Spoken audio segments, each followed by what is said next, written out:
Hello, everyone, and welcome back after a rather long hiatus. And I'm pleased to be back here for the Astral Journey show with Diane G, also known as Kumo Observer, and Diana Bowles, also known as Oil Painter, and White Dragon, also known as Paul. We are happy to have you back with us today, and we have to kind of gear ourselves up into something. So it was suggested that we work on some of the ancient civilizations. And so we're going to be presenting today. I'll be working in the background, but these fine people will be presenting on Lemuria, which is also called Mu, M-U. So without further ado, I will let Paul, White Dragon, open us up to what you need. And just tell me when you need either the sacred symbols, Paul, or the map. Just let me know. I just want to give a quick rundown of what's going galactically. It's over the holiday was very quiet, extremely quiet. I was going crazy.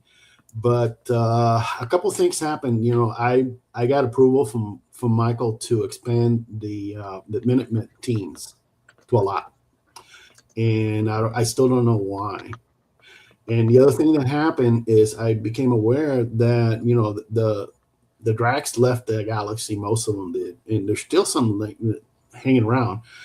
The ones that missed the boat or the ones that didn't want to go. And they're being haunted right now, all over the galaxy, all over the galaxy. And we're finding them. They're hiding, but we're finding them. So that's really basically what's going on right there in that area. This year started really strange. I think we flipped timelines. I don't know about what you ladies think about that. Something major happened. What I'm getting is like what worked last year is not going to work this year, and I don't know how that's going to how that applies to what we're doing. But and then the other thing was, let's start in the beginning. Is what I think we should do. And I said, well, let's just start with the Mu. The Mu is, let's put the first picture with the map up.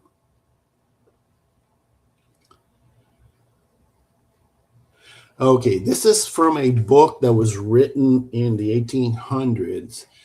And they claim it's a fictional landmass that's between Hawaii, Easter Island, and the eastern, part of, I don't know where they were, but you can tell roughly where that is. It's just north of some of the those islands that you may be closer to that, Diane. So that's where it's supposed to be. I don't know. I really don't. No. Anyways, there's a guy by the name of Augustus Le Plongeon, 1825 to 1908, and he was a traveler and a writer, and he wrote about Mu, and he translated a lot of the stuff from Mayan texts that he found. And he wrote one book. There was another guy called James Churchward, 1851, 1936. And he said it was in the Pacific. And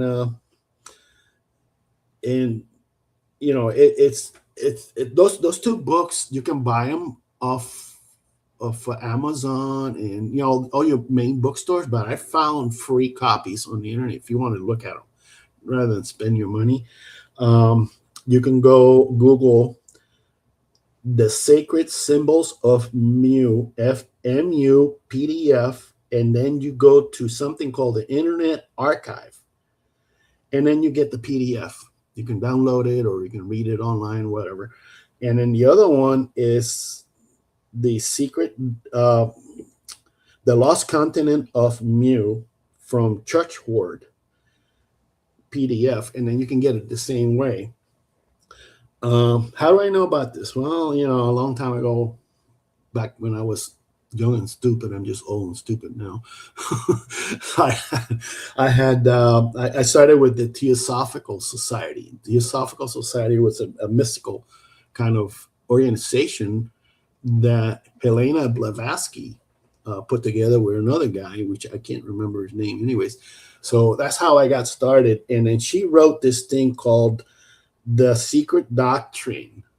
It's very heavy. I mean, each book is around 700 pages, and there's two of them. You can get it the same way by doing a Google of The Secret Doctrine PDF, and then you can go directly to the Philosophical Society, and you can get you can pull book one, volume two, and you can read them at your own leisure. You don't have to spend money if you don't want to. She talked about the stages of human evolution and the 7 great root races and sub-root races. And the root races is nothing more than ancient civilizations that came in groups. And each one of those main groups had like subgroups and subgroups. It's like kind of like a spider web. So the first one is they were etherical, non-physical. The second one was etherical beginning physicality. They're coming down from the top. The third one was Lemuria, and then Atlantis is number 4. I think Mu and Lemuria are kind of like tied together. And as far as I know, your lady said it's the same. And I have no doubt that it's the same thing, but I think it's time that separates those two areas. But we can find out. Then we have the 5th one, which is humanity. The 6th is the future spiritual hierarchy that we're entering. And then the last one is the final race to end cycles on Earth. So, but I don't think this is going to happen very fast, because according to Mu was 100,000 years ago to about 16,000, and that covers Mu and Atlantis. Yeah, it's according sunk. to some of these books. It's sunk in 10,000 BC.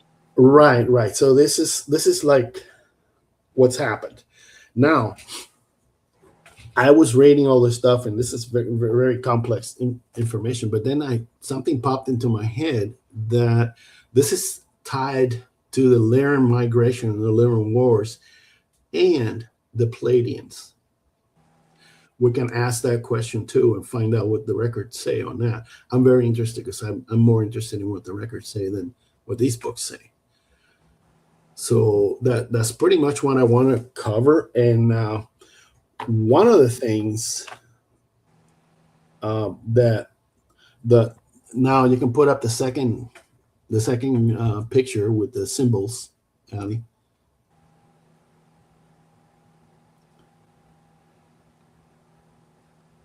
This is from the second book by James Churchward, and he got all these symbols that he got from tablets or whatever it is. And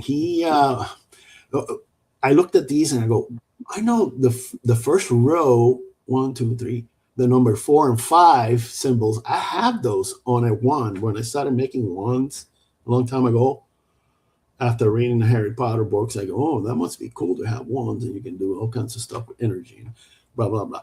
And then I started making these crystal wands, and I made this special wand. You can tell how big it is.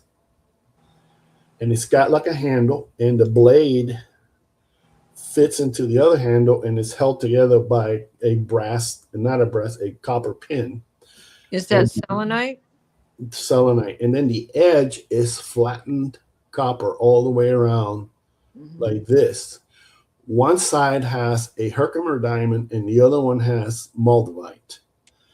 The one with the moldavite has this. I drew these symbols. I didn't even know what they were. I drew the first, the plus with the circle on the moldavite side, and the other side with the Herkimer is just a plain circle.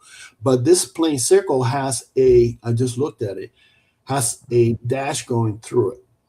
Instead of being plain, it has a dash. It doesn't have the one going up and down. Okay, so it's just horizontal? Yeah, just horizontal. Okay. Not the circle, not the. I thought it was the plane, but then I looked at it and I think this is tied together. I don't know. I mean, we can find out. Well, the circle with the cross in it represents cross borders. It represents the medicine wheel, north, south, east, and west. And what you have with the plain circle, these are hieroglyphs, Navajo hieroglyphs, Yes. and so with the plain circle with this is talking about the Earth's plane, the whole of the Earth's plane. That's interesting. That's the horizon. When you have this, it's as above, so below, or this is the heavens, these are the grounds below, and the horizon line is what creates that. So the whole circle is the whole of the earth. This is the equator. I don't use that one very, very often. I mean, I have used it before, but I've only used it to cut the cord, the negative cords for somebody who's in the family who's exiting. So that's the only time I used it. I don't. It's a special kind of thing as far as I'm concerned, and I don't know what exactly it means. So, But it's not Lemurian. I mean, the symbols aren't Lemurian. I have guess seen them it's much everywhere. later. I have seen them in ancient, like the Hopi things and Yes. things. Yes. Well, some of these are universal because, you know, nobody could write. No, we did. There wasn't a written language as we refer to a written language. So pictures, pictograph, that's how communication occurred between people with strange languages. So many of these symbols are easy to fit. You just look at them and you can figure out, you know what the snake is. You can tell what the sun is, the circle with the circle within, and all of the directions. That is the 8. I would look at that and think of Tob, which is the 8 directions, which is bear, who can put a paw and just hop around and put a paw at each of the directions at one time. So some of these, like the curly thing that looks like Aquarius, that of course is water. We have the sun rising and the sun setting. We have the sun at noon. We have the cross quarters. We have the moon. We have the full moon, and then the dark moon. And then with the 3 feathers I would look at that and think that that's the half moon. They're very. I mean, I came across those symbols a long time ago in one of these other books that was written in the 1800s. I got to find out what the name of it. I mean, I don't own books anymore because I had like 500-600 books, and I moved a lot, and I couldn't move them all. There's too many of them. So, Yeah. so right now those books live on Kindle, most of them. So. Or I can get them on the internet. I know how to get them. You know what? Let me say one more thing about the Yeah. dark moon with the 3 feathers. Appears to be 3 feathers. When we look in the next row, and we see this, that's not the Ouroboros. That's the wind. That's the wind. So what do the 3 feathers represent? I have a clue. I mean, that's And the one next to it, I would look at that and think of it as a comet. that's possible. So, anyways, I mean, this is. I know that we started a new cycle. I mean, we ended a new cycle, and now we started a new one this year. So I think that's why all this old stuff is coming up, and. Oh, we have. I mean, we are definitely in the age of Aquarius. The song has been fulfilled. Both the new moon, the full moon on the 3rd of January, and this new moon that we just got out of is those occurred in the 7th house, just like the song says. And the planets that were in alignment is Jupiter on one end and Mars on the other. Jupiter, Venus, the Sun, Mercury, Earth, and Mars was out here. And when the moon is in the 7th house and Jupiter aligns with Mars, they were opposite each other with a whole string of these planets in between. This was no joke. I have gone looking for that for years, and it showed up all on its own. for this new moon, for the full moon first, for the full moon, because the by the time we got to the new moon, Jupiter and Mars were still in alignment, but a little out of whack. On the time of the full moon, it was, they were all in a straight line except for Mercury, who moved so fast, he just got into place. So we have had this time shift. You did feel it, huh? For sure. Yeah, it happened. It's brand new.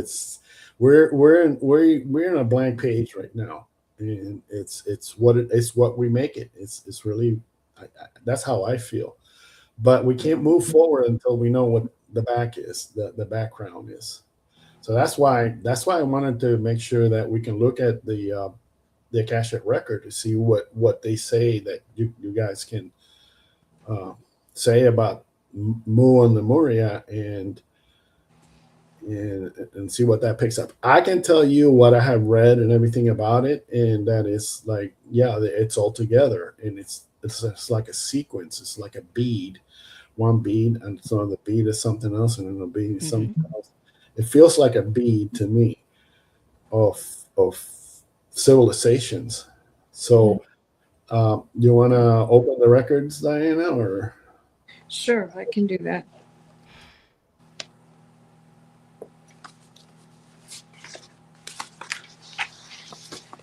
And Diane as well, yeah. Yeah, right. Yeah. Diane's already connected. I know. I can see her face. Yeah. Yeah, definitely. I can do the same, but I mean, the guy Jason, I talked to him yesterday. I said, "Are you there, Jason?" "Yeah, I'm here." Are you still helping us with the records? And he goes, "Yes." "Okay, fine, good. We're gonna need you tomorrow." So. Okay, let's begin by taking 3 deep breaths. Exhale through parted lips.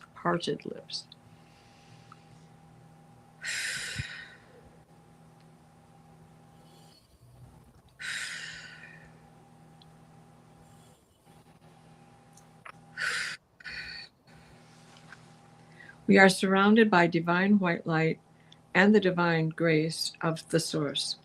We ask Archangel Michael to protect and guide us as we create a sacred space and call forth all of our angels, guides, beings of light, and Akashic record masters.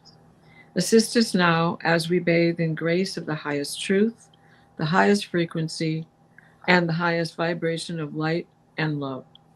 Allow us to receive what is needed for the greatest good and the greatest healing for the greatest of all humanity. This is the opening. Blue Star Sun, we ask for guiding light from you to aid our ability to see, read, and heal what the records hold for all of us here today. The records are now open. Okay, so let's just ask the first question. Is Mu real? And take it away, Diane and Diana. So just to clarify, Mu and Lemuria are one and the same. This is something that we've read before many times, and it always comes up that Mu and Lemuria are one and the same. And whenever we read on Lemuria, the map that you showed a while ago, it coincides with Mu and Lemuria and Mu there in that area in the Pacific. So I just want to do a quick recap for the people who are just coming in. So the Lemuria is one of the, if you look at yin and yang, there's the yin and the yang part. There is the divine masculine and the divine feminine side of the yin and yang, which provides balance. So in ancient Earth, in our ancient civilizations, we had yin, which was Lemuria, the divine feminine, and the yang, which is the divine masculine. So usually when we do Akashic Records readings on people, their very first incarnations are either in Atlantis or in Lemuria, although there are people who have had lifetimes in both. So yeah, just a clarification. Mu and Lemuria are one and the same, but Mu came from the word Lemuria. It kind of just got shortened as time progressed. So yeah, that's what Mu is, or Lemuria is. It's the sacred or the divine feminine aspect of Earth. And many people who are more inclined with the divine feminine, so those are more spiritually inclined people and starseeds incarnated on Lemuria. So if this topic resonates with you, chances are you've had lifetimes in Lemuria. Diana? You must not lose sight of the fact that at one time the earth was a weeble wobble, weeble wobble, weeble wobble. All the water was on one side, all the land was on the other. And as the continents began to shift, which we have later gone to call continental shift, and the plates that are underneath everything that crack and separate and push land apart. We go back to the times of Lyra, and it's breaking apart, and it's sending seeds and prisms and other life forms here to this earth to begin. Lemuria is one big land that was part of the big continent where all the land was on one side. As it became more and more separated from the land itself, it was a bridge across. It was connected at one point, became the bridge, became the smaller continent, and eventually caved in on itself. But it began with the seeds of other life forms from Lyra, the Pleiades, Orion's belt, and all of those that we know. As it separated, what was discovered by Charles Darwin is the lemur. He's in these places that are so totally not connected, and therefore Lemuria became Charles Darwin's baby because of the lemurs, and that landmass was the connection that held it all together. As it separated, bits and pieces were left behind for Atlantis. The mountains, the islands of Hawaii were once mountaintops. The hollow ground underneath Mount Shasta was once covered in brown velvet, soft mosses. So do not lose sight of the fact that things shrink, and as they shrink, the survivors spread out and go in other places and bring with them language and customs and share information. And it doesn't matter what science wants to disregard now. It makes even more sense when we look at this continental drift as being able to separate more continental lands. End of transmission. Okay. So that's very interesting. I do feel that it's the same, but I also feel that the people that were on there were like the first that were like the first that took the steps for spirituality for this planet, and it spread from there. So this next question is for Diane, to try to see what's in there in the records for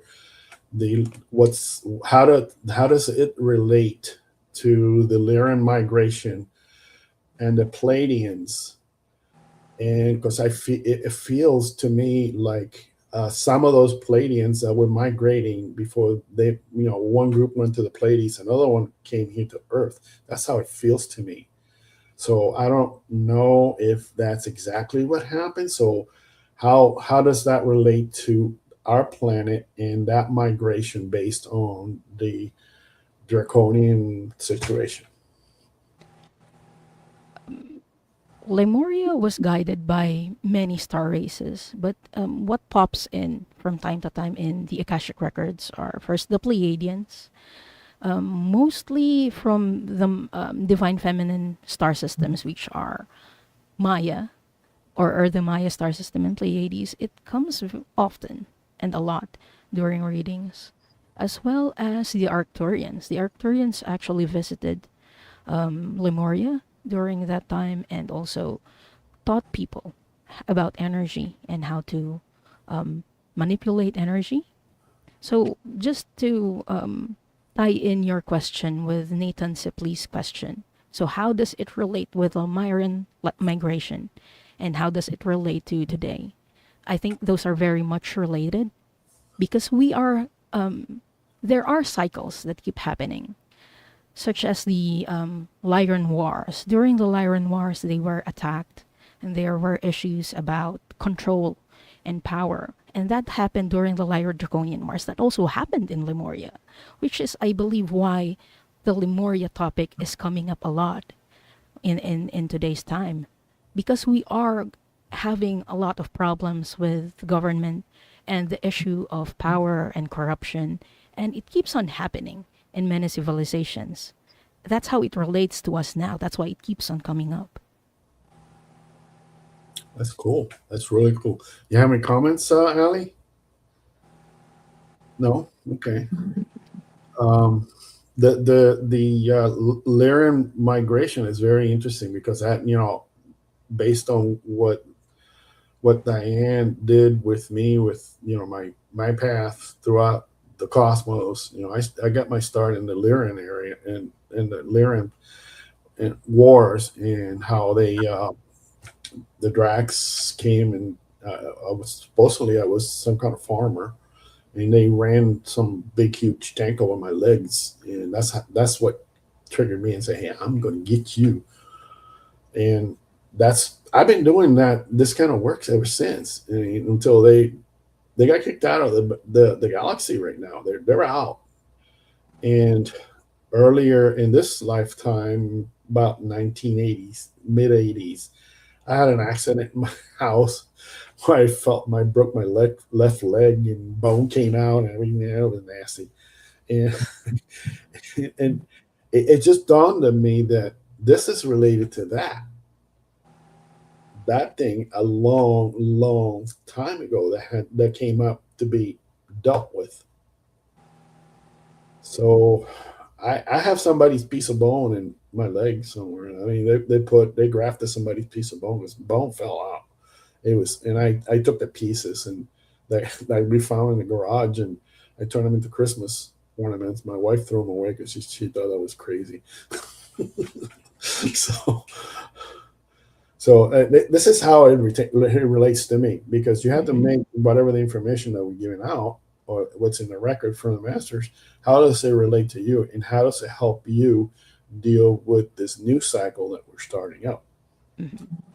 And then, in the 1800s, we had a lot of activity. I mean, it started with the Theosophical Society, and basically the persons behind that were the Saint Germain, basically, and other masters, El Moria and those kinds of people. And they have an organization called the Brotherhood, or the Great White Brotherhood, which formed the basis for the I Am movement through Guy and Edna Ballard back in the early 40s here in the United States. So that's how this I Am movement started. But then, the information that was given them wasn't complete because people were not able to take the full information. So I think what's happening now, it's the rest of the information is coming out. I was involved with the I Am people, not with the Edna branch, but another one. But I was there. I took what I could out of it. I think personally that the only reason I was there is so I can get connected with Michael, and I did. And I left, and Michael and me are like buddies. I mean, we talk all the time whenever I need to, and I ask him questions, he answers, and he tells me. And before I take any major decision, I ask him, hey, I'm planning to do this. What do you think? And he tells me. And we have meetings on my ship, and every time every time I feel kind of like down and whatever, I go up to the ship and I hang around with the girls. The girls is the Athena and my ship, Diana, and they always present to me like ladies, you know. Mhm. The Athena presents like Xena, the warrior princess. You remember that TV show from a long time ago? That's how she looks like to me. And then Yeah, a warrior. Xena, the warrior, she looks like that. She's Mhm. very, you know, So intense, but she's also very loving. I mean, you don't want to mess with her. That's all I can say. And then the Diana presents like a Greek goddess, beautiful hair rolled up in a bun with white toga and gold things hanging on her. She's just like she's very classy, extremely classy lady. And she's so both these ladies are Arcturians. So the Arcturians have been around the Earth trying to help us in with the situation with the Pleiadians. You know, as far as I understand, the Arcturians ascended their planet a long time ago, and then they helped the Pleiadians ascend, and then from there now they're trying to help here the Earth. This is how I yes, understand it. there are several star races who helped Lemuria. So yeah, some of them are the Syrians, some of them are Mintankans, Arcturians, Pleiadians. So Leah Omega 8 has a question. Are any of us connected, I guess, to these wars? And to answer that, yes. Many of us in this community are connected to the Lyra Draconian Wars, even the Orion Wars, and even Lemuria. So Diana and I, we do Akashic Records readings every other Saturday, and we Friday, tomorrow. frequently read about who are connected with these wars. So it's like, yeah. A short Yeah, answer is yes. I So mean the we war see has. patterns in the cycles that keep on happening, and it is a challenge. John Timoteo has a comment a while ago that I saw, and he said, it sounds like a deep seated conflict that was never resolved. And it also feels that way to me because it keeps happening. It's a way for us to learn lessons and really grow as souls. So, yeah, many of us in this community are connected with this wars, Leah. Yeah, I can say that a long time ago, and this came out with some of the readings that Diana did with me when I asked her some questions. But back about Maldek, which is the planet that blew up, and it's between Mars and Venus, I think, the asteroid belt. That used to be a planet, Mhm. and it was I was at the time I was running a spaceship trying to get people off the planet before it got blown up and stuff. We took some of those people off into a space station. From the space station became too rowdy because some of them were not very nice, and some of those uh, characters we know right now as some of the ones that are making trouble right now. Mhm. uh, so they got kicked off that station into Mars, and from Mars, Mars had a war and the atmosphere was almost destroyed and so forth. And from there, they flipped over to the Earth and then landed around what Atlantis was at the time, and they Mhm. basically became the main reason why the whole thing was allowed to sink back into the ocean. So this is how I understand it, and it's a lot is based on some of the Akashic readings. I don't know if Diana, you remember that? Yeah.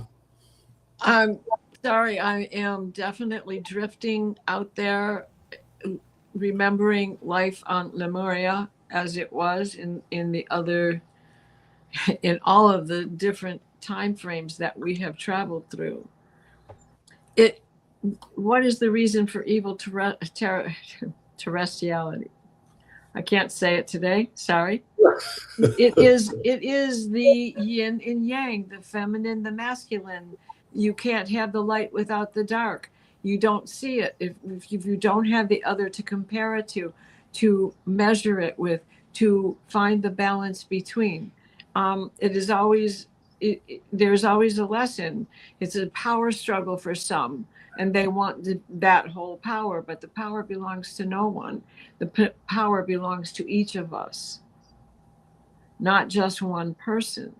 And the if we go back to Lyra, because as the prism explodes, it's because one was getting a thought, and that thought is, well, somebody has to have power, and it made them implode. They just went kaboom. Are you nuts? That shouldn't be happening. And we find ourselves repeating. History repeats. And the whole world is in this repeat again. And a Pluto return to add to it.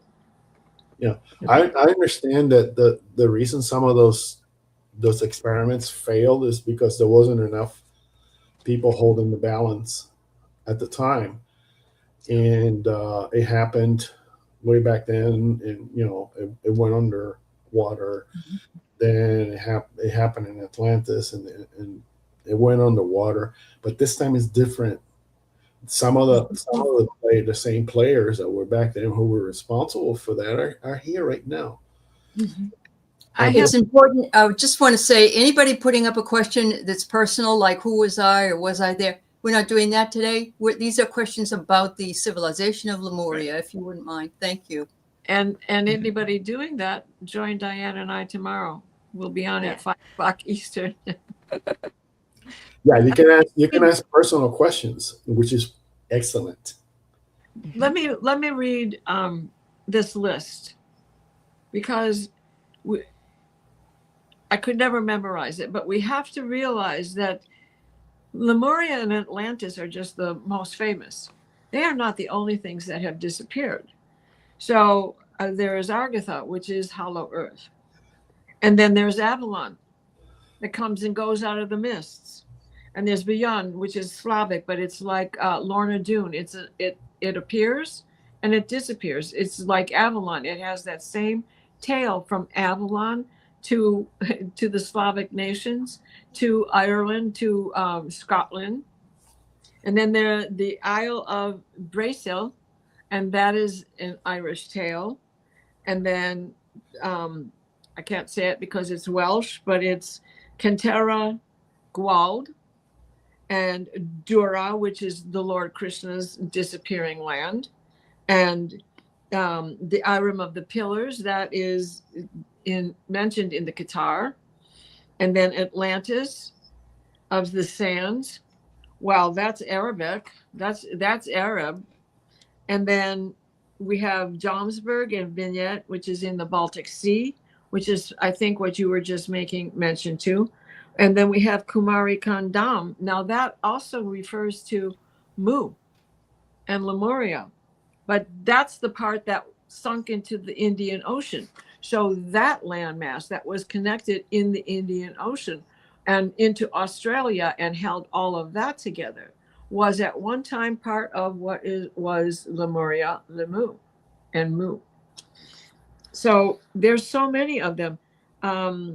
The rocklands in Wales, which is named for Prince Helig, and that's another Welsh word that's so very hard to pronounce, and Leonaze of which is where Tristan came from Arthurian tales. That's another Wales place. I'm sorry. Well, Cornwall. My mistake. Sorry. And then think about Shambhala and Shangri-La. They're connected. That's Tibet. And there's so many. The 7 cities of gold. Another 2 that I can't pronounce: Carbona and Cunara and El Dorado. There's 3 of the 7 cities of gold that were found by the conquistadors, and they've disappeared.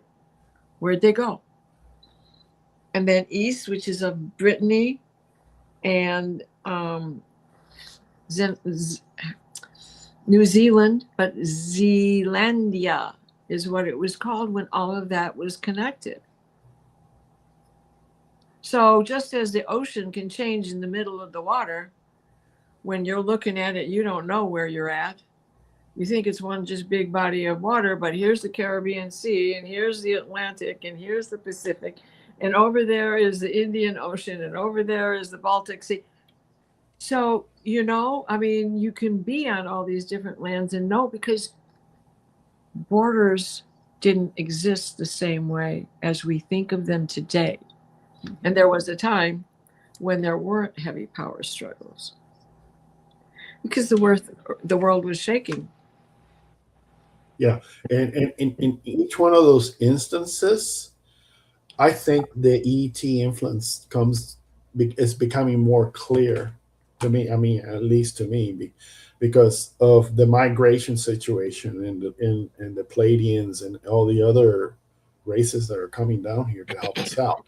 Like I said, it's this time it was different because they brought in more people. This is how I understand that the call went out. Listen, we got to help Earth ascend. We got to help Gaia and blah blah blah. And they took a lot of volunteers, and they allowed those volunteers to come in first, have first choice from the line of people who are coming in. So they got to butt the line, going the front, skip everybody else because of that particular word. And because of that, it hasn't blown up like before. And we're headed towards a very good place. I mean, it doesn't look to us right now like it is. The situation politically in a lot of places, wars everywhere, you name it, is conflict. That's all going to go away eventually. Even the monetary system is going to go away. And this is the progression that I'm trying to get people to understand. What happens when things follow a specific plan, and it's all planned out. I don't know exactly where the plan is. I'm just a player in it. So what do you think, Diane? You're talking about the cycles? Yeah, the Or cycle in and how it each relates plan? to us here. Well, when we're talking about like chaos, but we haven't really talked about what happened to Lemuria, how it ended. I just realized that. So for the people who are wondering, there were political instabilities towards the end of Lemuria and power struggles. Um, there were some crystal technology that were used in Lemuria, and there were some people who wanted to take that, and also there were changes in the weather and the climate during that time.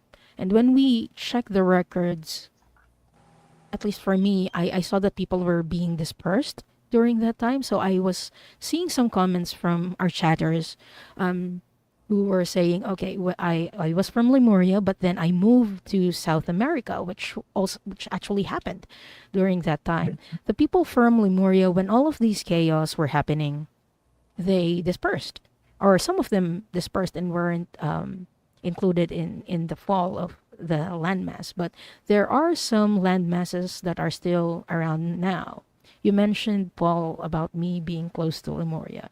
That's because Philippines, I believe, used to be a part of Lemuria. It drifted off from the main continent. So yeah, in that sense, Yeah, I'm still in Lemuria.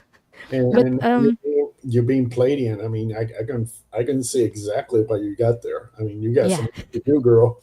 You got some work to do, girl, and you're doing it. I mean, even though if you don't think so, you're doing it. yeah, I'm back. I was here before and I'm here again now. So let me just Yeah, read the a whole thing in question. my view, because I see it from a different point of view because I'm exposed to a lot of stuff that if I can tell you what it is, and I can't really, it's you go no, he flew over the cuckoo's nest already. So Well, it, let me address this question, because this yeah, is a very good question. All right. Okay, Babylon was the crack nut, right? They were crazy people. They were hedonistic, as you say. But what was going on with the world prior to that, with Lemuria and then Atlantis rising to power and falling apart, and all these other little lands, you know, you're comfortable, and it's okay when it's free for everybody, when there's a lot. But now you are in a cataclysmic state, and it is shaking, and now we have to have power grabs, because I have to have something left. I got to keep what I got, and I got to have something to live on. And so that is how that whole power play was enacted and going on as these continued birthing of the earth, to get to the point where it wasn't such a weeble wobble on the axis.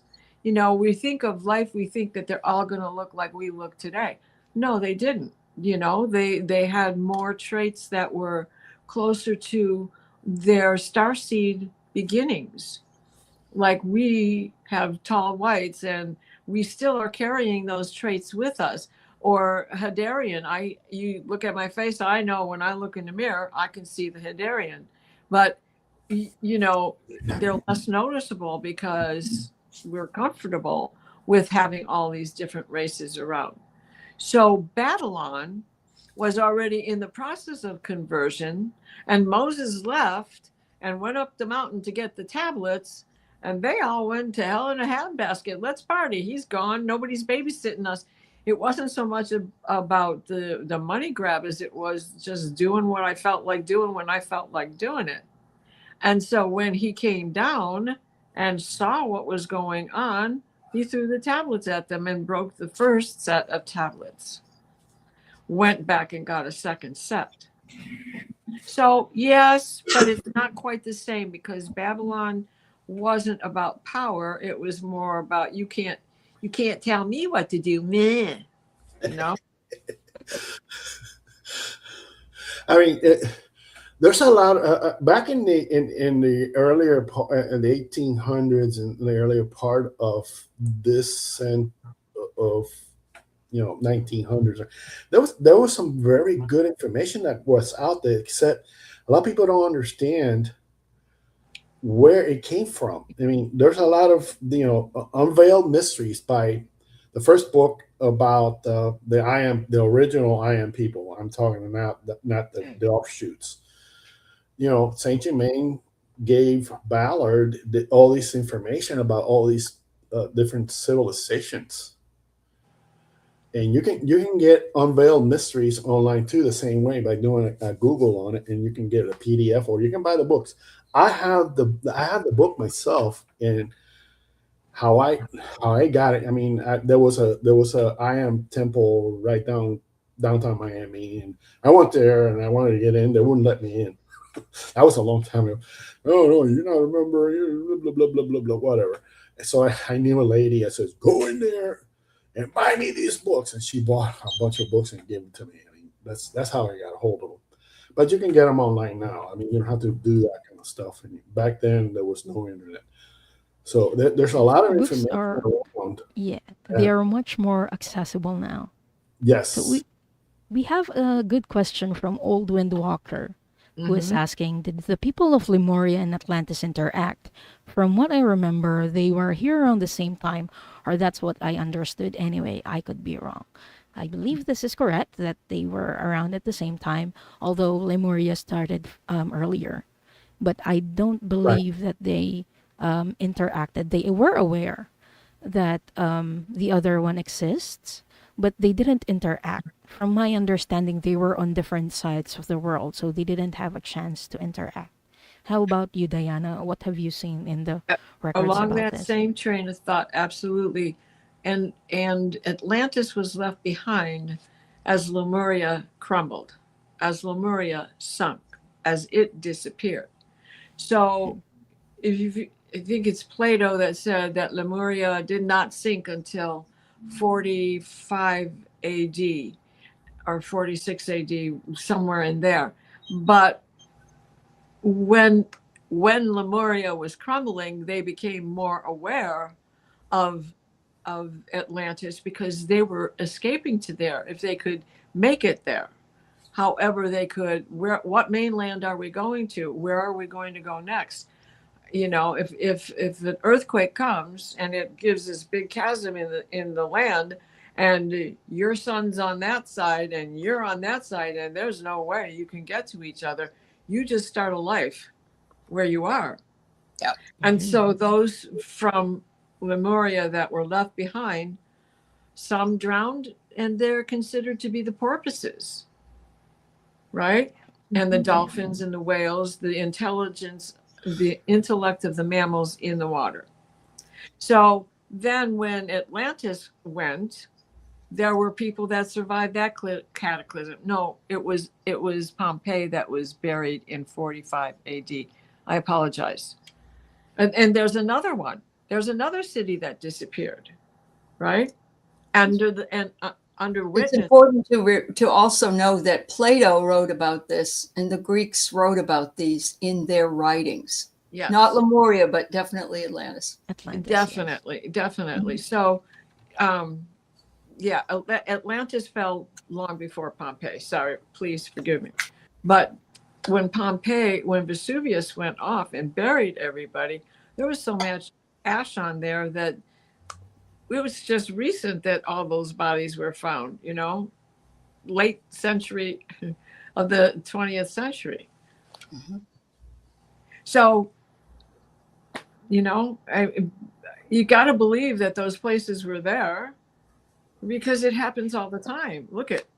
They've been predicting California falling off for all of my lifetime. And we can't be surprised when it happens because we have that continental drift.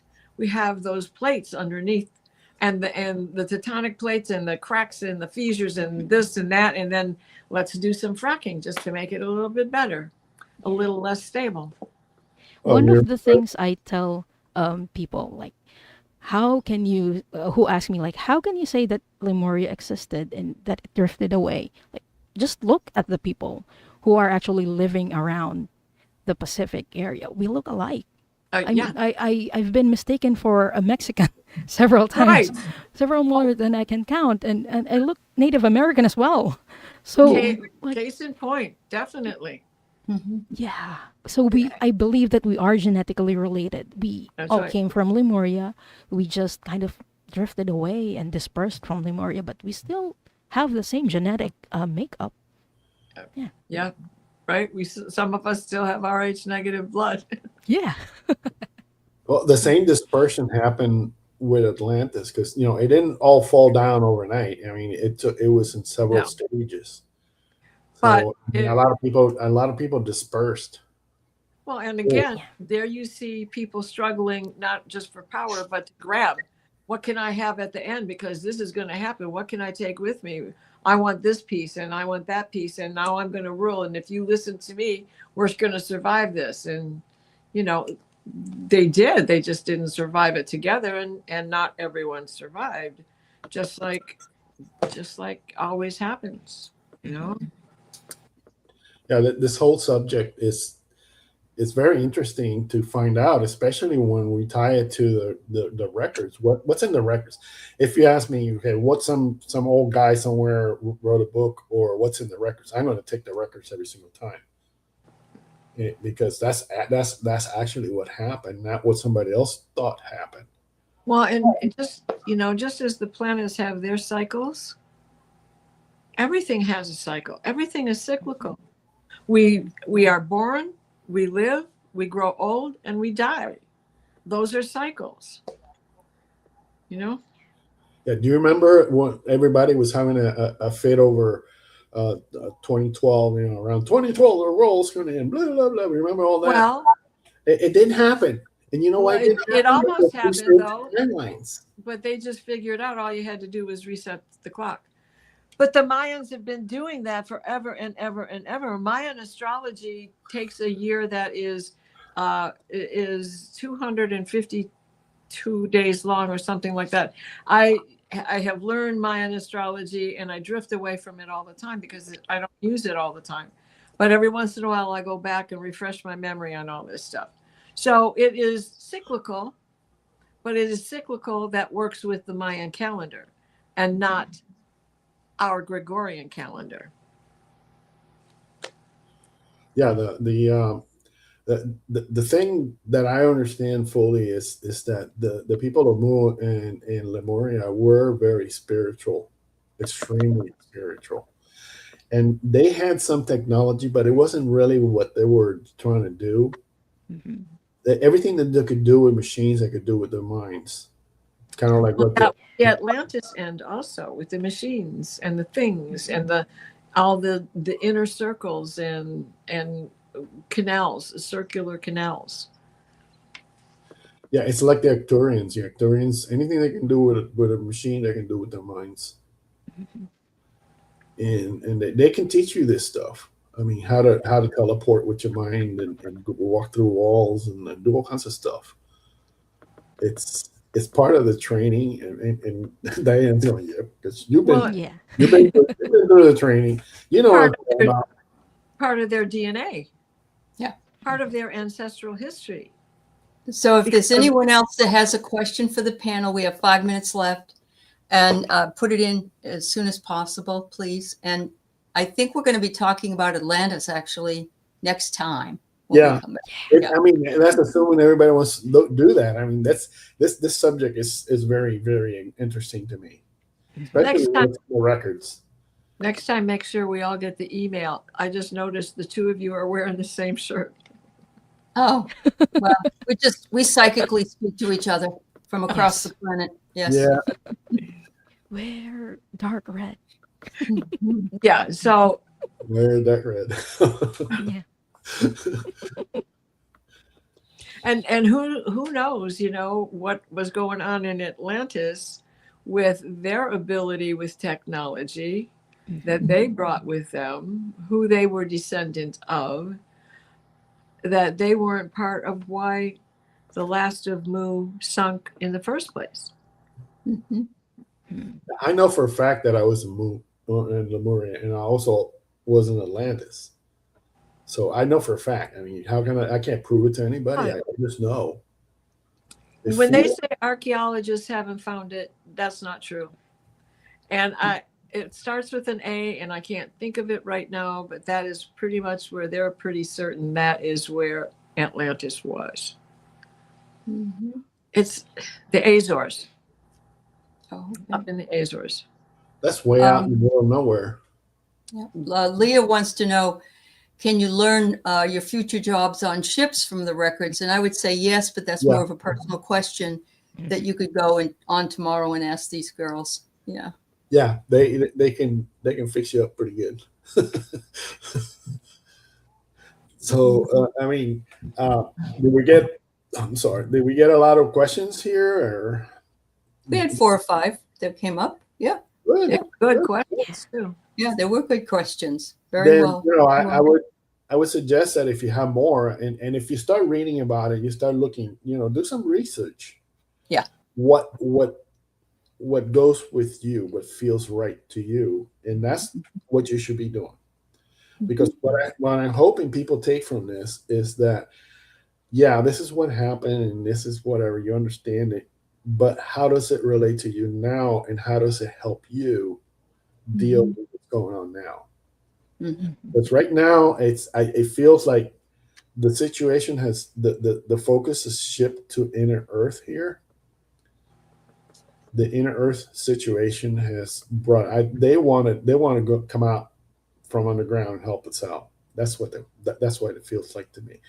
Now I don't know how it's going to happen, and I know for a fact that Mount Shasta is it's related to all this stuff with the Pleiadians.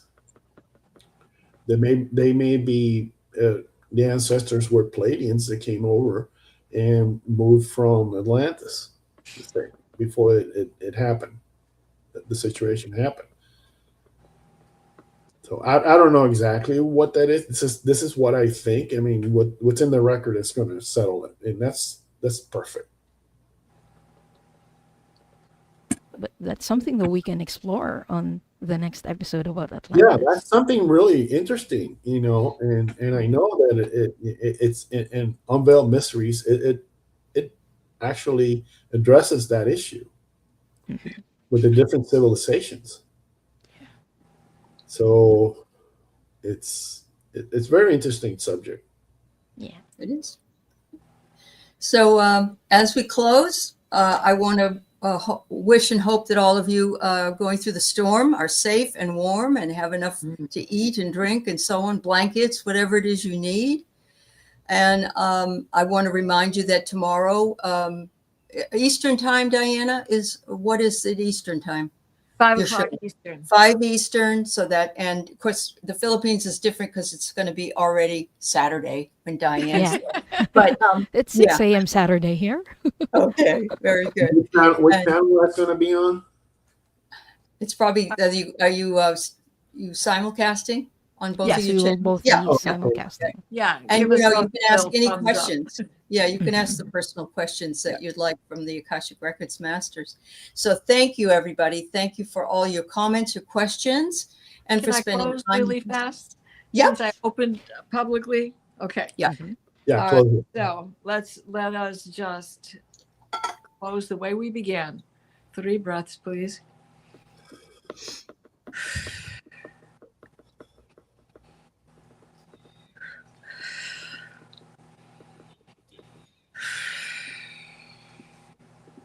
Please place us in a steady stream of divine white light, the white light of divine guidance and divine grace. Mikhail, wrap your blue bubble of protection around us that shrinks to fit as we step into the healing teal green orb of Raphael that floats and shares and spreads and transfers. The divine white light, the white light of divine guidance and divine grace. So mote it all be. Please stay safe. 25 below here in Michigan with the wind chill. Wow. My poor little possums, I'm praying for them. You have to It's make some sweaters next time. It's 76 where I'm at. Get the All right, combs out everybody. and the spindle. And Thank you, Diane G. Thank you, Diana. Thank you, Paul. thank We'll see you guys Aley. soon. Thank you. Bye-bye. Bye-bye.